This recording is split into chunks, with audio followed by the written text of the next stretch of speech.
आपण ମା ହେବାର ସମସ୍ୟା ତିଆରି ହେଉଛି କି? ଆପଣ ବାରମ୍ବାର ଆବର୍ଷଣ ହେଉଛି କି? ଆପଣ ବାରମ୍ବାର ମିସ୍କାରେଜ୍ ହେଉଛନ୍ତି କି? ଆପଣ ମା ହେଇପାରୁନାହାନ୍ତି କି? ଯଦି ଏସବୁ ସମସ୍ୟା ଆପଣଙ୍କ ସହିତ ଘଟୁଛି ତାହେଲେ ଏ ଭିଡ଼ିଓକୁ ପ୍ରଥମରୁ ଶେଷ ପର୍ଯ୍ୟନ୍ତ ଦେଖନ୍ତୁ ଏବଂ ଏହାର ସମସ୍ୟାକୁ ଦୂର କରନ୍ତୁ। ଏହା କାହିଁକି ହୁଏ, ଏହାର କାରଣ କ'ଣ ରହିଛି, ଚାଲନ୍ତୁ ଏ ଭିଡ଼ିଓରେ ଜାଣିବା।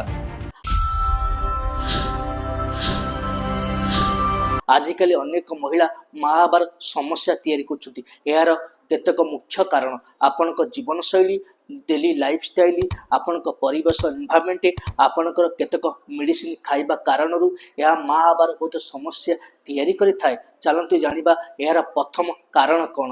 ଏହାର ପ୍ରଥମ କାରଣ ହେଉଛି ହରମୋନାଲ ଇମ୍ବାଲାନ୍ସ। ଯଦି ଆପଣଙ୍କ ହରମୋନ ଠିକ ସେ କାମ କରୁନାହିଁ କିମ୍ବା ଆପଣଙ୍କ ଥିବା ହରମୋନ ଏଷ୍ଟ୍ରୋଜେନ ଏବଂ ପ୍ରୋଜେଷ୍ଟେରନ ହରମୋନ ଯଦି ଇମ୍ବାଲାନ୍ସ ରହୁଛି, ଠିକ ସେ କାମ କରୁନି, ଏହା କାରଣରୁ ଆପଣଙ୍କର ଓଭୁଲେସନ ଠିକ ସେ ହୋଇନଥାଏ, ଯାହାକି ମା ହେବାର ସମସ୍ୟା ତିଆରି ହୋଇଥାଏ। ଦ୍ୱିତୀୟ କାରଣ ପିସିଓସି। ଯଦି ଆପଣଙ୍କୁ ପଲିସିଷ୍ଟିକ ଓଭାରିଆନ ସିଣ୍ଡ୍ରୋମ ଅଛି, ଏହା କାରଣରୁ ଆପଣଙ୍କୁ ଓଭାରିରେ ସିଷ୍ଟ ତିଆରି ହୋଇଥାଏ। ସିଷ୍ଟ ହେବା କାରଣକୁ ଓଭୁଲେସନ ଆପଣଙ୍କୁ ଠିକ ସେ ହୋଇନଥାଏ, ଯାହାକି ଓଭୁଲେସନ ନ ହେବାରୁ ଆପଣଙ୍କ ହରମୋନ ଏକଦମ ଇମ୍ବାଲାନ୍ସ ହୋଇଯାଇଥାଏ। ଏହା କାରଣ ପାଇଁ ଆପଣଙ୍କ ମା ହେବାର ସମସ୍ୟା ତିଆରି ହୋଇଥାଏ। 3 ନମ୍ବର କାରଣ ହେଉଛି ଲେଟ୍ ମ୍ୟାରେଜ କରିବା ଏବଂ ଲେଟ୍ ପ୍ରେଗନେନ୍ସି। ଯଦି ଆପଣ 30 ରୁ 35 ବର୍ଷ ପରେ ମ୍ୟାରେଜ କରୁଛନ୍ତି ତାହେଲେ ଆପଣ ପ୍ରେଗନେନ୍ସି ସମୟର ବହୁତ ସମସ୍ୟା ତିଆରି ହୋଇଥାଏ ଏବଂ ମା ହେବାର ବହୁତ ସମସ୍ୟା ମଧ୍ୟ ସୃଷ୍ଟି ହୋଇଥାଏ। 4 ନମ୍ବର କାରଣ ଯଦି ଆପଣ ଷ୍ଟ୍ରେସ୍, ଟେନସନ ଏବଂ ମେଣ୍ଟାଲ ହେଲ୍ଥ ସମସ୍ୟା ରହିଛି, ଏହା କାରଣରୁ ଆପଣଙ୍କୁ ଓଭୁଲେସନ ଠିକ ସେ ହୋଇନଥାଏ, ଯାହାକି ଆପଣ ହରମୋନାଲ ଇମ୍ବାଲାନ୍ସ ହୋଇଥାଏ। ସେଥିପାଇଁ ଆପଣଙ୍କର ମା ହେବାର ସମସ୍ୟା ତିଆରି ହୋଇଥାଏ। 5 ନମ୍ବର କାରଣ ହେଉଛି ଥାଇରଏଡ ପ୍ରୋବ୍ଲେମ।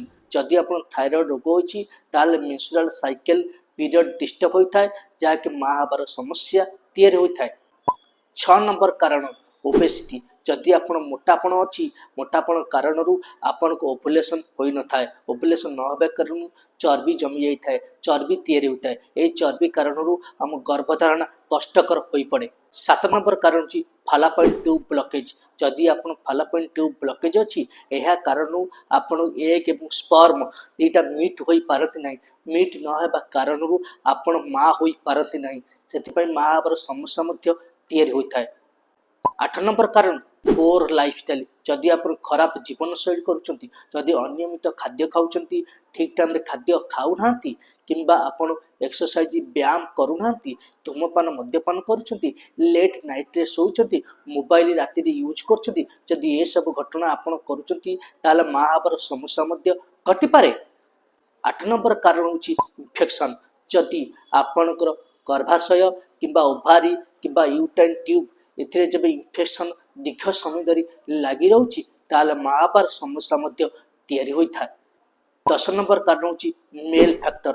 ଯଦି ମହିଳାମାନଙ୍କର ହରମୋନ ନଥାଇ ପୁରୁଷମାନଙ୍କ ହରମୋନ ମହିଳାମାନଙ୍କ ଠାରେ ରହୁଛି ତାହେଲେ ମା ହେବାର ସମସ୍ୟା ମଧ୍ୟ ତିଆରି ହୋଇଥାଏ। ଯେମିତି ମହିଳାମାନଙ୍କ ହରମୋନ ଏଷ୍ଟ୍ରୋଜେନ ପ୍ରୋଜେଷ୍ଟେରନ ନଥାଇ ଯଦି ପୁରୁଷମାନଙ୍କର ହରମୋନ ଆଣ୍ଡ୍ରୋଜେନ ହରମୋନ ଯଦି ମହିଳାମାନଙ୍କ ପାଖରେ ରହୁଛି ତାହେଲେ ମା ହେବାର ସମସ୍ୟା ତିଆରି ହୋଇଥାଏ ଏବଂ ମା ହୋଇପାରନ୍ତି ନାହିଁ। ଆଜିକାଲି ବହୁତ ମହିଳା ଏସବୁ ରୋଗରେ ପୀଡ଼ିତ ହେଉଛନ୍ତି, ଇନଫର୍ଟିଲିଟି ରୋଗରେ ପୀଡ଼ିତ ହେଉଛନ୍ତି।